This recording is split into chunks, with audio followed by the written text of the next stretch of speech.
roundtable about American fascism and Sikh precarity. Dr. Mandair has asked me to keep it short, as I know he's known to very many of you, and you can see on your conference programs all the details.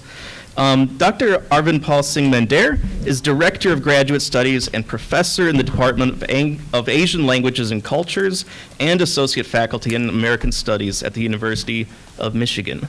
The second panelist today is Dr. G.S. Sahota. He's author of Late Colonial Sublime Neo-Epics and the End of Romanticism, published with Northwestern University Press. Dr. Sahota is currently writing his second book on the question of identity through investigations into the history of Indo-German cultural exchange and its ramifications for transnational method. He teaches in literature at UC Santa Cruz, where he holds the Aurora Chair in Sikh and Punjabi Studies. His work has appeared in Boundary 2, Journal of Postcolonial Studies, and Sikh Formations, where he serves on the editorial board. And the respondent today is Dr. Anneeth Kaur Hundle, who is Assistant Professor of Anthropology and Presidential Chair in Social Sciences to advance Sikh Studies at the University of California, Irvine. She has held appointments at UC Berkeley, UC Merced, and Makerere University in Kampala, Uganda.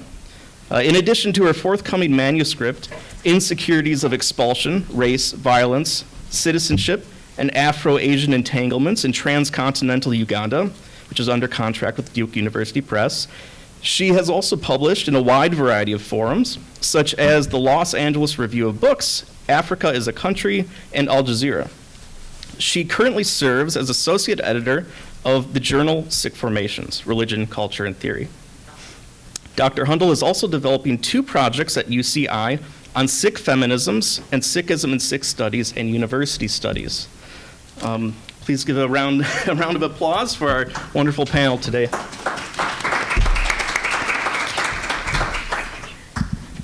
Thank you very much, Adam. I realize that we are getting very, very close to lunch. So, yeah, thank you for sticking it out for this long. So, can everybody hear me? Nice and clear? Great. So, it's great to see everybody. Thanks to Dr. Jasbir Singh and the team at Riverside for putting this on so well. It gets better and better every time. So, thank you very much.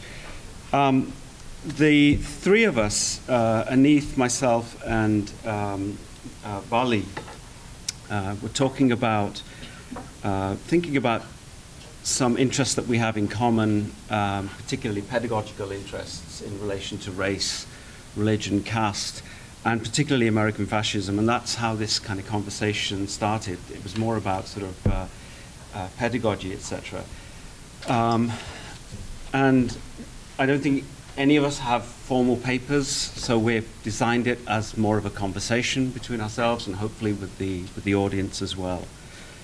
I'm going to begin by just talking about a few aims and motivations for thinking about American fascism, and a lot of it for me has to do with designing courses, I think, in the last 10 or 15 years to kind of address these issues. So there's a question of pedagogy as an experiment in intellectual resistance to the rising tides of nationalism and fascism that we've all experienced, and the way that fascism has become globalized and normalized everywhere.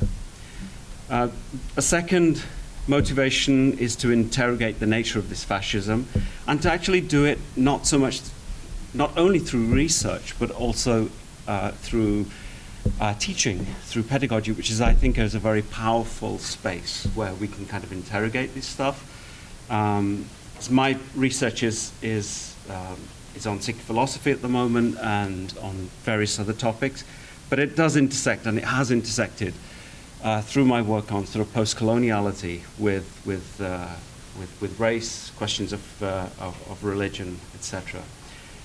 And then there is the imbrication of these themes in one's own life as a teacher, as a scholar, and as somebody who's kind of been involved or experienced various and seen various elements of this kind of fascism, not just in the US, but also in Britain And of course, we're seeing this unfold in a very powerful way in India as well. So there's the issue of one's own anxiety, one's own mental health, and to be able to construct these courses as a kind of a defense mechanism, not just for myself, but I think for the students that I teach as well, and to put this out. So there is this, and something I'm going to talk about is this performativity in these courses, where it's possible to get students involved to work through these issues in what are really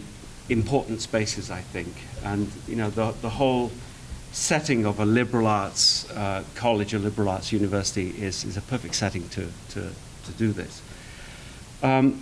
Another motivation is, as I just briefly mentioned, is my earlier work on 19th century colonialism and post-coloniality finds contemporary application here. So even though I've stopped actively researching that area, many of the things I kind of worked with in previous books like Religion and the Spectre of the West find their application here, and I'm finding those threads and able to connect them to what's been going on in these courses. And then there are, I think, where I want to begin is personal memories of race, violence, etc., which drive my sense of being and have done. And I think the last 10, 15 years, a lot of what I've experienced in the UK has been sort of bubbling up and coming to the fore. And it's just something that I had to do, I think. So just to give you a little bit of background, I grew up in the UK in the 70s, 80s, and experienced the growth of movements like the National Front, which is a very far-right movement. And it was particularly poignant in my hometown of Coventry, which became an epicenter of the skinhead movement in the late 70s and early 80s.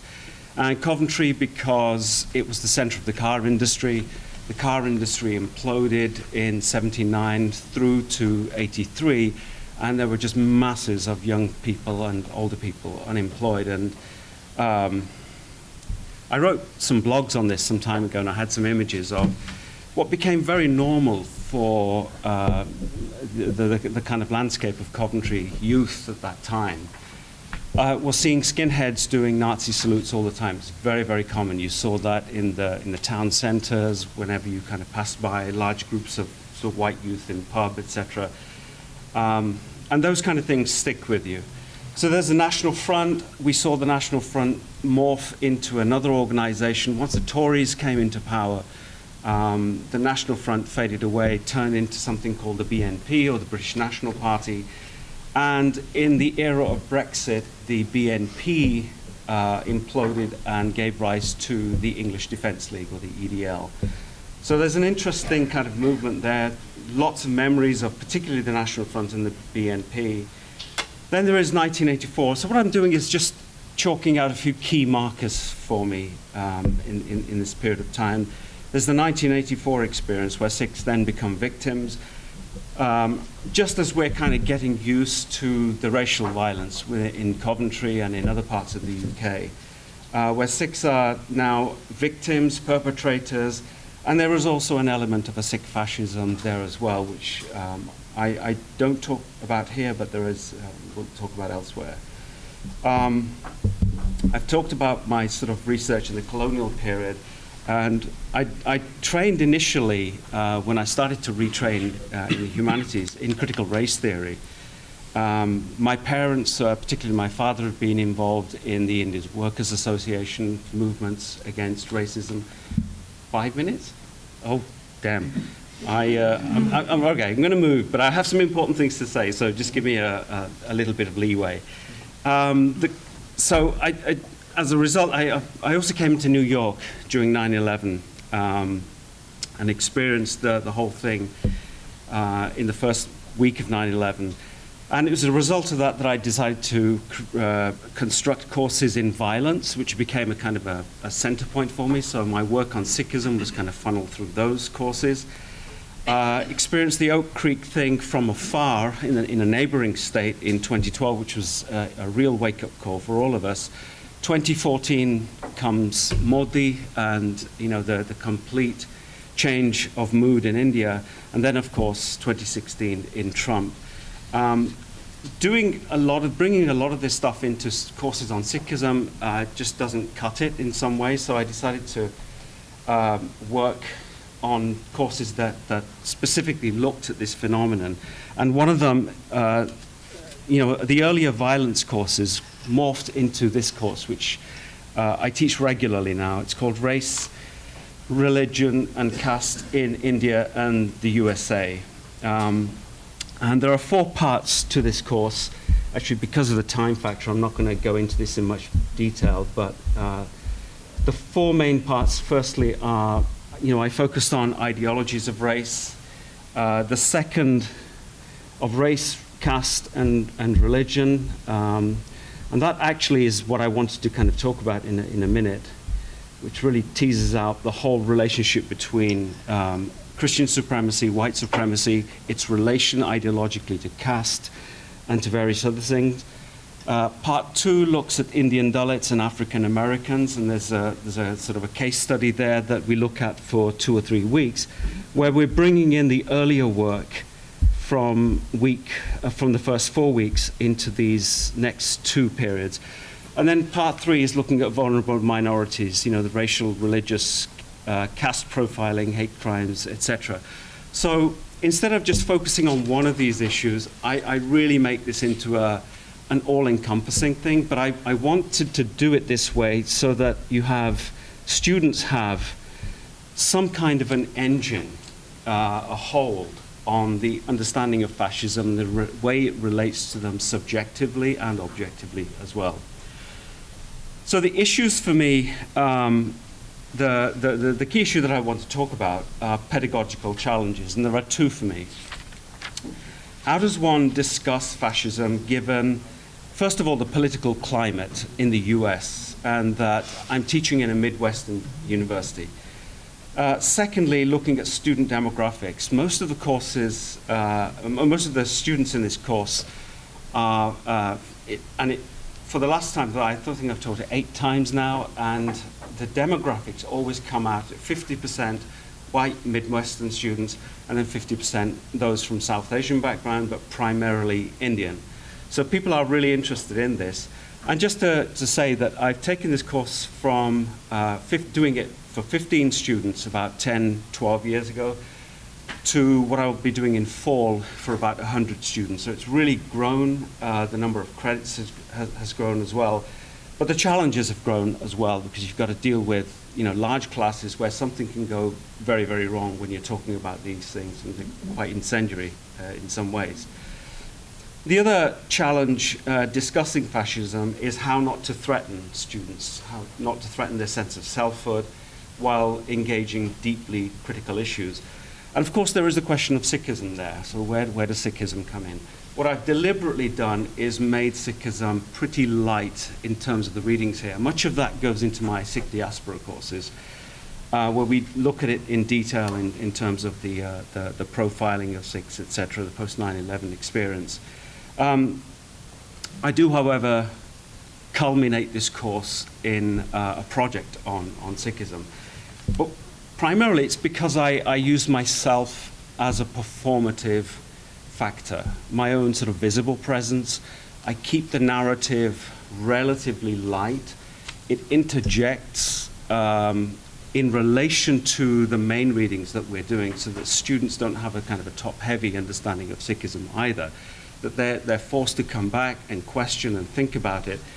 And so that allowing my visibility to kind of speak for itself. And I also intersperse my personal narrative throughout the course as well. So there is a constant visibility, invisibility in the way that I'm doing this, and the way that I'm tackling both American fascism, my own understanding of British fascism, and the relationship to caste and whatever. So let me just focus very quickly on what I think is the central part of the course. I do not like Macs.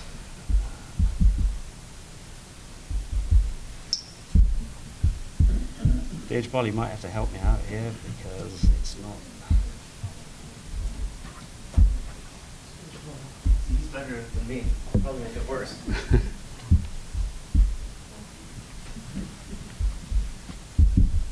Let's see. Trying to exit out of this. Yeah, I just want it to go up.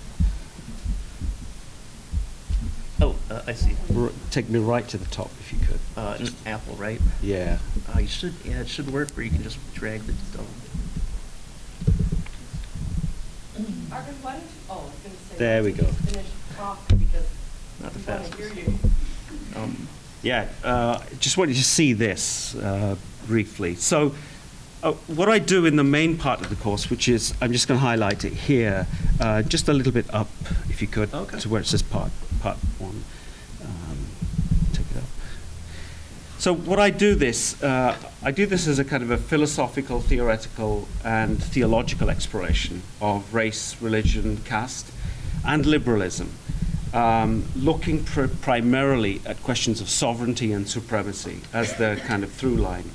So what I try to get the students to see is Christian supremacy as white supremacy, as also related to liberal supremacy as well, to the question of liberalism.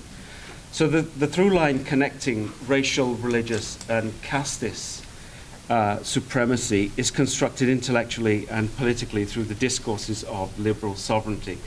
And I use here the work of William Connolly, Slavoj Zizek, etc. And the way that liberal sovereignty is exemplified by the Enlightenment discourse that defines its position vis-a-vis a sovereignty that has become globalized, basically, and its position within Christian, Hindu, Aryan, and discourses of the religio-secular. So one of the things we do is it's actually looking at. Oh, I'm going to give up with this. Is actually look at.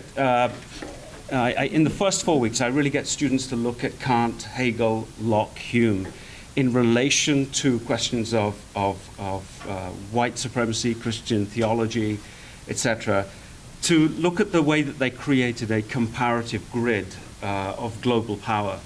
And this kind of connects to my earlier work on, I did a lot of work looking at the ontological proofs for the existence of God in the colonial period.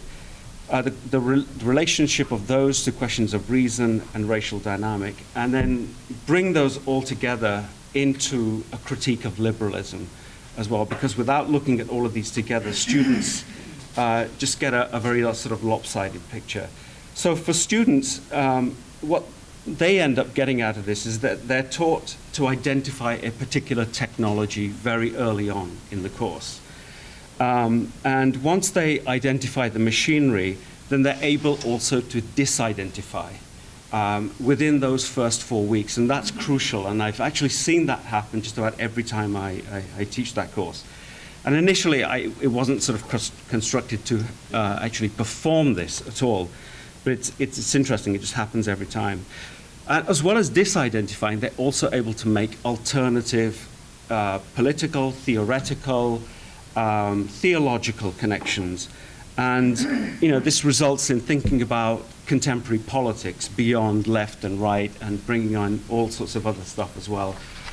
And the early induction to the blueprint of sovereignty that I look at in the first 4 weeks allows students to really connect more easily to the hardcore questions of contemporary Trumpism, the contemporary issues of caste, race, etc., and also to connect India to the US, almost in a seamless fashion, to make sure that we don't. Obviously, the histories are different, but the machinery that operates in both of these senses of fascism is pretty much the same.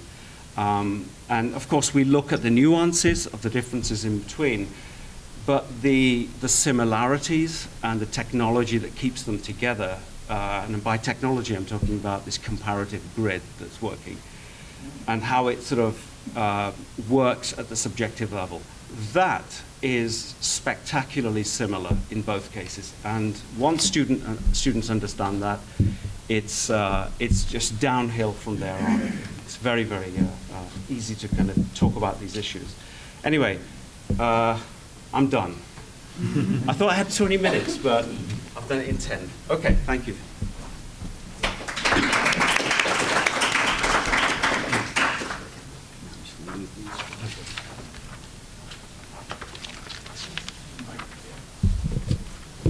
Okay, thank you very much. I know time, okay, thank you. Yeah, that's perfect. Time's a little short, but I'd like to thank Dr. Jasbir Singh, my fellow panelists. Grateful to be here at UC Riverside, really for the first time. And I'm happy to have had this occasion to push me to write new things in the middle of a quarter that's been really busy, so it probably wouldn't have happened otherwise. Yes, I will. Is that better? Okay, I'll just speak right in. All right. Okay, there it goes. Okay, thank you. I'll speak right into it. I'll pick up right where Arvind left off and just kind of give you a sense of what I have in store for you. It's basically just a part of a chapter, and the part is called Elementary Aspects of Fascist Insurgency, Connected Histories of Europe, India, and the US. So that's a tremendous amount to take on in this limited time frame. So I'll just kind of zero in on just a few of the fragments that I think will maybe generate some conversation. And much of this is oriented around the specific plight that I think the Sikh community faces, where they're very sort of zone of refuge becomes a target for fascists. So that's sort of a problem that I think is a very, very fascinating one for us to think about. So that's kind of where I'll conclude. Let me just jump to some of what I've been doing. I've been trying to connect these histories because I feel like there isn't much out there in the scholarly world that sort of helps situate these disparate zones. So for instance, if you look at the handbook on global fascism, there'll be no chapter on India. So like South Asian studies is a sort of isolate, and it remains such, and maybe even purposefully perpetuated in that way by people who teach within that field. So I've been trying to break that trend. And so the first section really deals with Antonio Gramsci and his very sharp analysis of the emergent forms of fascism before they've really become, something like a stable feature of 20th century politics. So I'll skip that part, but maybe come back to certain moments of it. But each section connects to the next. So the connector for me between Italy and Germany is Primo Levi, who gets basically sent off to Auschwitz. So I'll just read a little part of that, kind of in keeping with sort of the solidarity that has been established between these two fields, Sikh Studies and Jewish Studies, and then sort of open up to other zones of the world. A descendant of Jews long ensconced in the Piedmont region of Italy, Levi was fated to come of age in a moment of ever-increasing racialized precarity. Though singled out, bullied, and traumatized by other schoolboys periodically on account of his Jewish upbringing, it was not until the 1938 Italian racial laws were passed, when he was only 19, that things started to take a turn toward trouble. These laws forced his expulsion from the fascist militia in which he had been enrolled by his father, to avoid being drafted into the Italian Royal Navy. For Levi, these laws, quote, constituted the reductio ad absurdum of the stupidity of fascism, unquote.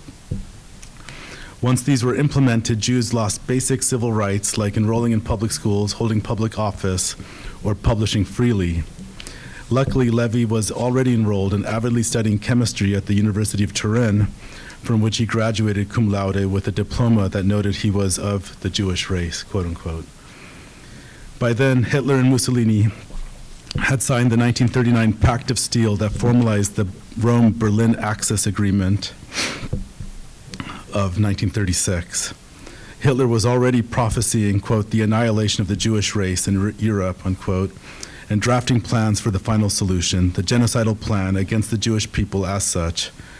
but which extended to a variety of other suspect populations and types.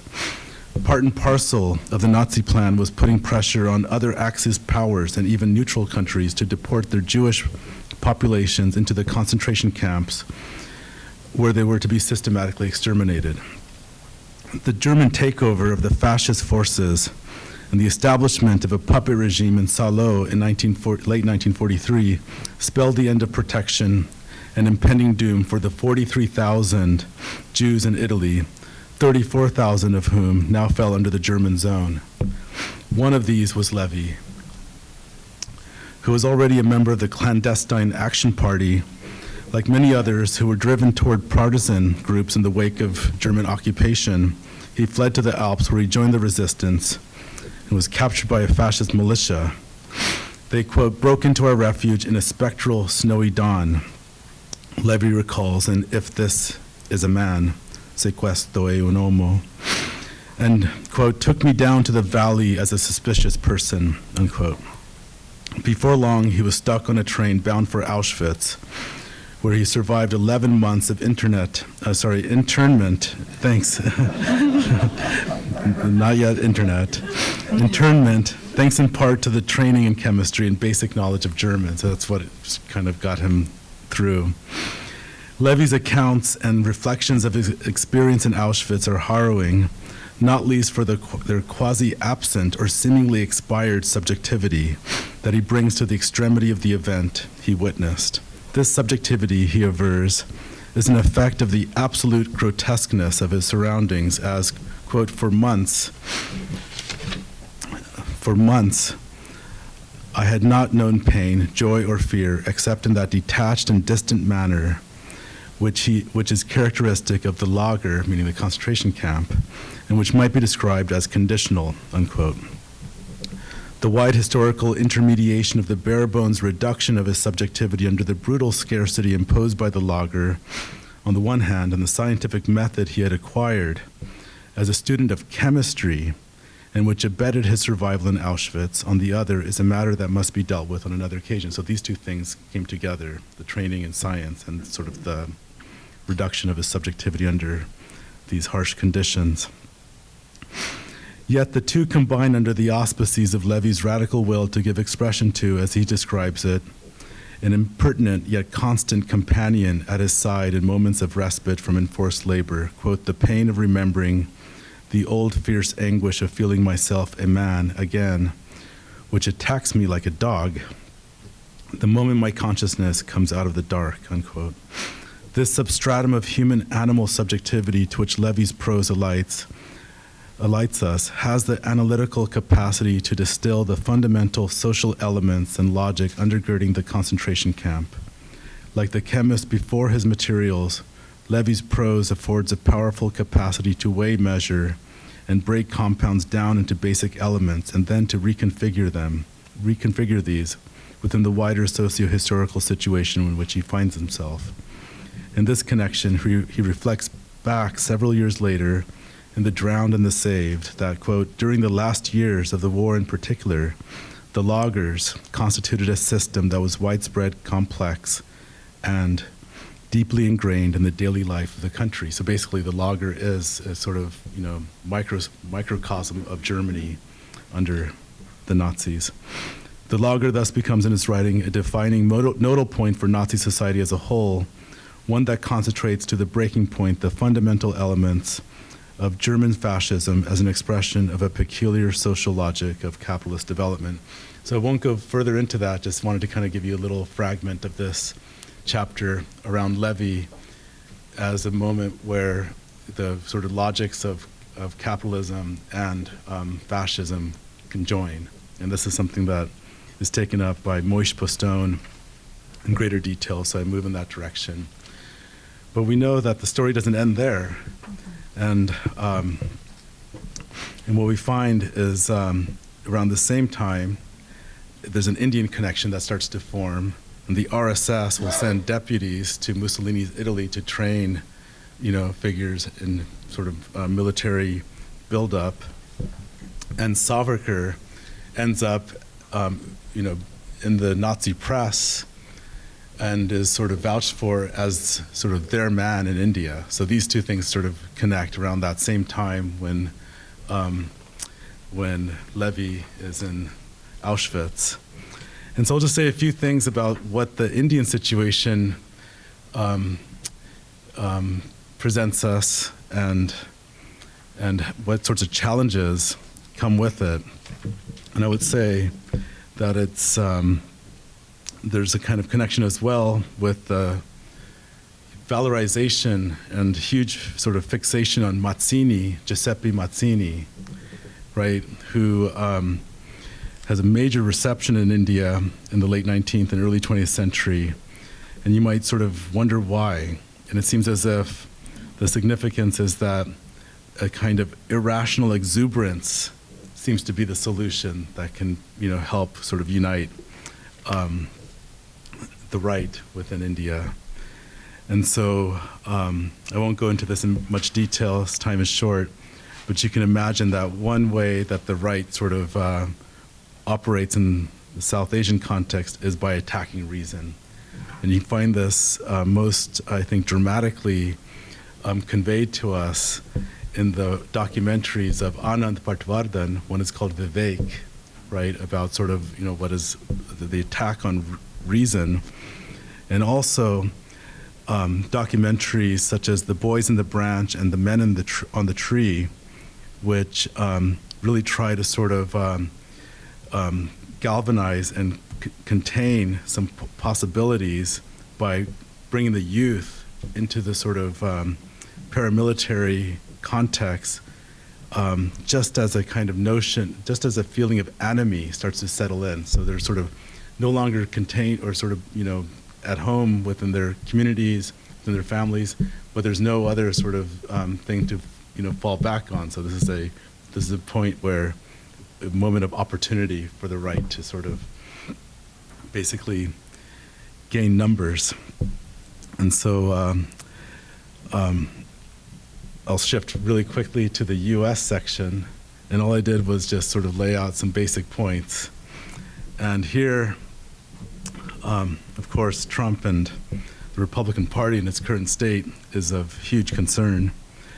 But what I think is more perhaps interesting is how something like a international, if I can use sort of classical terminology of semiotics from Saussure, a sort of international langue of fascism forms that helps helps its various actors who understand the langue to also grasp how certain sorts of speech acts at local levels interact with that. So they're speaking the language of fascism in different sorts of languages on the ground, but it's all essentially the same langue that's sort of being referenced.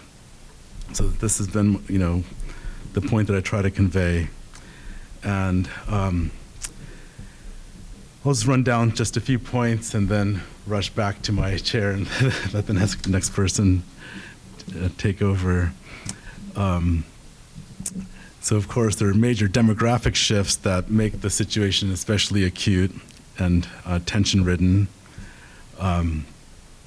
And there's also a way in which there's a kind of already a huge set of resources, a kind of stock of imagery and even phraseology that the right can sort of take recourse to and turn it into, so Jim Crow language, segregation, all of that is something that a figure like Rush Limbaugh will make huge use of and then kind of situate it and project it forward into a more fascist direction. And of course, there's a long history of Hollywood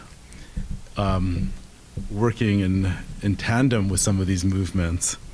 And so two films in particular are of interest to me here, and I can't go into them in great detail, but one is Red Dawn from 1984, and the other is Top Gun from 1986. And so sometimes people laugh and think this must, kind of making things a little bit frivolous, but actually, if you look at Red Dawn, the group, that forms the Wolverines and even the name Red Dawn plays a huge role in the military operations that captured Saddam Hussein in December 2003. The operation was called Operation Red Dawn, and the two sites that were searched near where Saddam Hussein was captured were Wolverine 1 and Wolverine 2, so direct references back to that film. So just to give you a sense of how that plays out in real life. And then in Top Gun, we have actually, despite all the sort of worship of weaponry that basically is the through line of the film, you actually have a story of Maverick, played by Tom Cruise, losing a friend / partner, Goose, played by Anthony Edwards. And this is really the core of the film. They're somewhat sort of, sublated under all the military jingoism. And so what we have is a story of someone kind of submitting and sublating his own personal grief to the cause and operations of the military. That's the story. And he's able to overcome his personal trauma through killing faceless state enemies in the skies.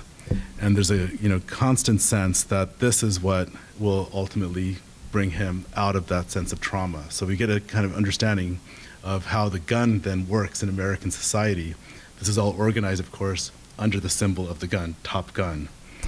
And I can go into more detail about how maybe there's been a long history of the gunning of America, which is the title of an interesting book, The Gunning of America, Business and the Making of American Gun Culture, which tells the story of how something that was really very peripheral to American society became central, especially for the right.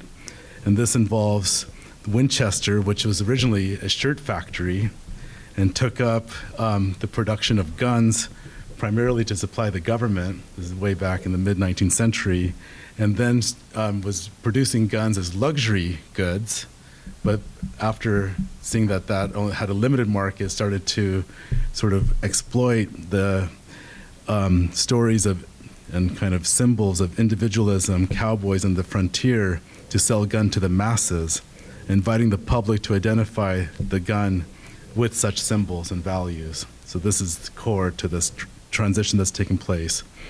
And so this is of huge concern. What does the gun mean vis-a-vis minority groups? And in a particular interest will be the politics of the gun, and more specifically the assault rifle in the recent turn toward fascism in the US. So this is the central, I think, symbol of fascism. And you can imagine that certain groups fall in the crosshairs of that gun. And unfortunately, that is the Sikh community, among many others.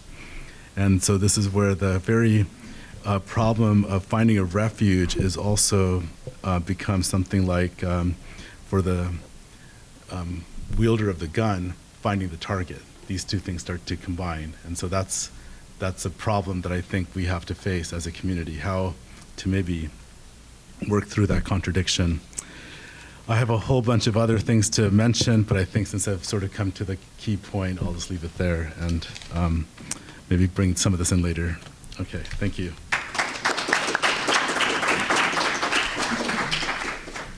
10 minutes. 10 minutes to lunch. Okay.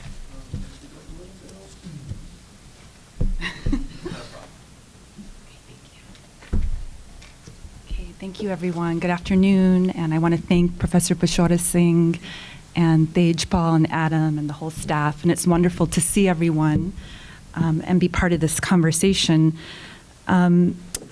So this is a lot to think through, and I think what I'll do is just try to bring some of it together. So I was supposed to be a discussant for papers, but we just decided to make this more of a conversation. And I thought what I could do was try to think through this question of American-style fascism, and maybe to offer a little bit more framing and thinking through how to contextualize and think through what we mean by American-style fascism. And also as someone like my co-panelists that's really invested in rethinking, reinventing the left but also integrating perspectives on race, religion, et cetera. So, I mean, what we've seen with the ascendancy of Trump since 2016 has been a growing debate in the US public sphere around the question of fascism. And in a way, I would say, like in keeping with linguistic anthropology, it's a bit of a floating signifier. So fascism is taken up by the right, it's also taken up by the left, it's taken up by the liberal left, and it's floating around everywhere. And of course, one of the debates has been, what is this fascism? It's not necessarily exactly the classical European form of fascism, although obviously there's a historical genealogy and a history to be traced in how the practice of fascism and ideas of fascism are moving and are being mobilized. So, I mean, one on the liberal left, at least, I mean, one of the key topics in that debate was thinking through the exceptionalization of fascism as it became associated with Trump. So Trump as a sort of exceptional figure that was uniquely associated with the rise of fascism. And then there were many on the liberal left who said, well, we have to trace a longer genealogy of fascism in the US, and you could start with going back to the African-American Black left, thinking about people like Angela Davis, who from very early on was talking about the carceral state and the prison industrial complex. And that genealogy, that historical genealogy emerging from enslavement and settler colonialism and native genocide as related to the formation of fascism in the US. And then you could add various other people who have been thinking through fascism in relation to US imperialism and experiments abroad, and Davis would be one of those people as well. And oftentimes that has been dismissed by the right, of course. That's really like committed to the idea of liberalism as a utopian project that should be in opposition to the question of socialism or communism. And Europe is the exceptional site of fascism. So all that to say, I think that one way we can at least unpack Trumpism is to think of like the fascist elements of it, but also the populist elements of it, and then the authoritarian elements of it. And there's different ways we could parse that, which I can open up. But at the very least, I think what our panel is pointing to is that we refer to this American-style fascism in a way to note a kind of crisis of liberalism, that liberalism happening in terms of our liberal democratic institutions or political institutions, but also a crisis of liberalism in the university as well. This idea of the decline of US geopolitical power. So experiments of exporting democracy abroad are not necessarily working out well, as we've seen with Eastern Europe, but also if you think about the pullout with Afghanistan. Inderpal Gurwal is not here, but she talks about the stage of advanced neoliberalism. And I've also written about this idea of necro-capitalism, right? This like extreme advanced late stage capitalism that's bringing about such inequality. And then also the idea of endless war and militarism at home, the development of a security state, and this kind of society that revolves around guns and gun culture, as Bali was mentioning. And then as Arvind mentioned, the rise of racism, xenophobia, hyper-nationalism, and the ways in which this racism is actually entangled with religion. So in a way, some commentators have suggested that Trumpism is a kind of secularized Christian nationalism, that it's a kind of Christian ethno-racial project, right? So I mean, in that way, we could bracket fascism as like, okay, this is a critique of this set of processes that are happening. And what I'd like us to maybe think about moving forward is, and as an anthropologist, in terms of thinking about context and process and how things are playing out on the ground, how we might be more clear and precise about how we may want to think about fascism in the American context, but then also in this like global, transnational, maybe transcontinental kind of histories that we're tracing through the different work that we're doing. So my second point then related to that is what can Sikh perspectives, Sikh studies approaches reveal about this mode of American fascism that we are living through, if that's what we end up calling it. How do we understand it? How do we understand our own personal experiences navigating it? What is the particular Sikh genealogy of this American fascism? And I think with Arvind's presentation, he really traced that for us in terms of his biography in the UK and moving to the US. And we were all there at Michigan in 2012 after Oak Creek. And so I remember that as a key moment, as well as 9/11 and then 2016 when I started my first tenure track job. So really thinking about these moments, right, and how we can progressively trace our own understanding of these developments in the US context and as they are related to this global system. And then also thinking more precisely about how Sikhs negotiate their sense of structural precarity in the context of our current climate. So thinking about Sikh resistance, but also incorporation, Sikhs also have a very complicated relationship to policing and military institutions, right? And I think Sasha pointed that out in the last panel with her discussion about Sikhs in Canada. So something I have been really concerned about is what I'm calling the rise of multiracial fascism, or the idea that, especially in the last election, we saw that across minority groups, we had increasing numbers of people move rightwards, right? They voted for the Republican Party. There's stronger Trump supporters in Latino and Asian communities. So how do we think through that complexity, and then also how it's related to questions of masculinity, heteropatriarchy, gender? And then finally, what can we learn from other Sikh experiences of fascism elsewhere? So we know that European imperialism is linked up with capitalism and fascism, right? And that these experiments, particularly in post-colonial contexts, which became militarized contexts, and then oftentimes moved into these authoritarian and fascist experiments, they sort of went global. And Sikhs have negotiated these kinds of contexts in the global South and post-colonial contexts. So I'm thinking about my own work in East Africa and Uganda, where I explored the relationship between imperialism and fascism in post-colonial Uganda, and then the kind of anti-Semitic discourse that moves from Europe into East Africa and becomes a mode of anti-Asianism, which then results in a mass expulsion of East African Asians.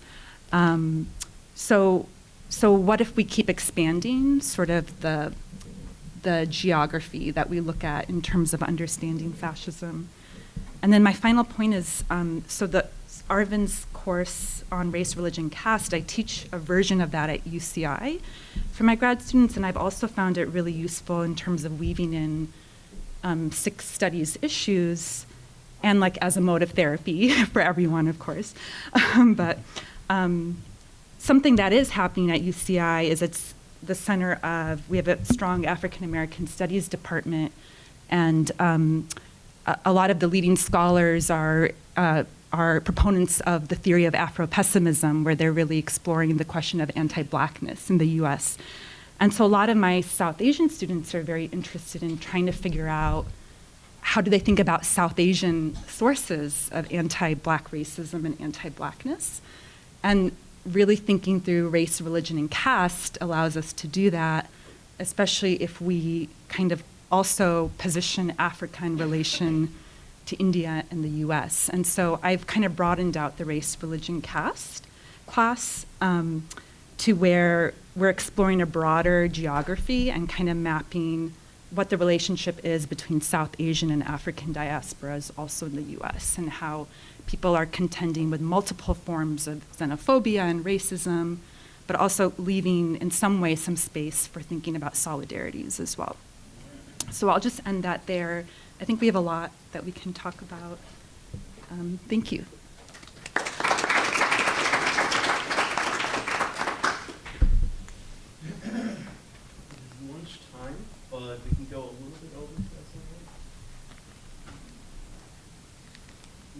minutes. Would you take questions, or would you like to respond to one another first? Yeah, I think open it out. Hello. That was really, really excellent. I just have one silly question for any of you. I'm sorry, Anneeth, this is probably directed more to you, because you had said that Trump reflects a kind of, now I can't remember, you used the word secularized in regard to Trump. Why, if he was secularized, did the support from evangelical Christians sort of, it was overwhelming. And Trump is seen in many ways as an evangelical strongman, consistently. So if you would be so kind, could you elaborate a little bit upon why? I think I use secularized just to kind of note the ways in which religion is undergirding ethno-racial violence. And so me thinking about it as a secularized project of evangelical Christianity that is becoming supremacist seems a little bit more useful than talking about overt Christian supremacists. And I'm sort of using it off of just some recent scholarship that I read that I've incorporated in the race religion class as well. But it's really to get at that, precisely that idea that religious conception is very deeply related to racial conception in the US and how to think about it in the context of Trumpism in the contemporary moment. But I know Arvind works on this a lot, so he might have some. My quick answer would be that there's nothing religious about Trump, per se. What connects him to the evangelical right is actually a form of liberalism, specifically extreme individualism, atomic individualism, which both the evangelicals use and which liberals use as well. And it's the conflation between those two forms of subjectivity which has created problems for the left. In fact, has taken the position of the left away. And so we need to think about, I think, what are alternatives to our own forms of fascism. And this is something that Deleuze and Guattari looked at, in their work in the 70s, the 80s. And that's where the problem is situated, I think. It's at the level of individual subjectivity. And so what would be a Sikh response? I wrote a book called Sikh Philosophy as a response precisely to one's own individual fascism. And I think that's where we need to kind of think about these things. Liberalism is not an answer, it's actually the problem. And Charles Mills's work on racialized liberalism tells us precisely that. It was a really interesting last lecture that he did before he died. Mills came to the University of Michigan, and the first thing he said was, after laughing at the audience in their faces, why the hell have you invited me here when, your own liberalism has kept out issues of African American and racialized blackness and stuff for like 40 years or so. You've never understood where this problem actually is situated, and it's in precisely the convergence of liberalism with what we think is conservatism, and the two are ultimately connected. And that's also what connects us to India as well, and to every other, I love that term, multiracial fascism, because that's what it's become. And multi-religious fascism as well.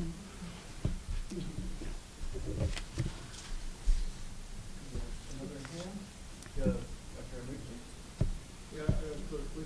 Thank you, all of you, for this session and Arvind's course and Guriqbal project and his teaching and writing about these issues. I was thinking broadly in the United States, maybe my categorization is just very preliminary. There are kind of three areas, right? One is fascism with reference to freedom of speech. You have to think about the Committee for Un-American activities that try to silence professors, film directors, artists. Langston Hughes was called before that committee, Arthur Miller was called before that committee. And then you cannot ignore the anti-Semitism, which has become a huge, Trump as a Jewish son-in-law, but he was very much involved in what he commented on Sharut, the anti-Semitism of his messaging, And one wonders if it has international, pivots. Some of it probably relates to the Palestinian situation, but some of it is larger and that much deeper and historical, both here and in Europe. And the third one that I can think of is the one that has been used and, what we have used to do things to Native Americans, the genocide, and the African Americans, their loss of freedom they won through civil war, and then 1877 and notorious compromise by which the federal troops were withdrawn. And that takes so many forms, it's almost hard to keep up with. We just barely begun now after George Floyd, reach a point where we can unpack it. And for the first time, Native Americans are represented in the cabinet, and we are thinking about women and African Americans as full-fledged citizens, not giving them some kind of rights as a kind of favor, as a kind of handout. So I was wondering how, you connect this spectrum in your project, especially Gurqbal. I was interested in your comment. I'm getting a response so we can go to lunch. It's an interesting question. There are some books that have come out about, with titles like "Can It Happen Here?" meaning can fascism. Oh, okay, sorry. I'll just talk up. I think that maybe that's even better. I just, beginning by mentioning this, the books that have been coming out about whether fascism can occur and take hold in the U.S. With titles like "Can It Happen Here?" I think Cass Sunstein has a book of that with that kind of title. And I think for people like the African American community, maybe even Asian American community, Chinese community, it's a different kind of question. It's in a sense, it's feeling the brunt of that kind of authoritarianism is, so much a part of that experience. And so it's not really can it happen here, but will it happen here at even wider scales than it has been happening? And so that's sort of the way to maybe think about it from a kind of perspective of minority groups in the U.S. A quick announcement before we break. We will have the traditional group photograph after lunch. Please join us out.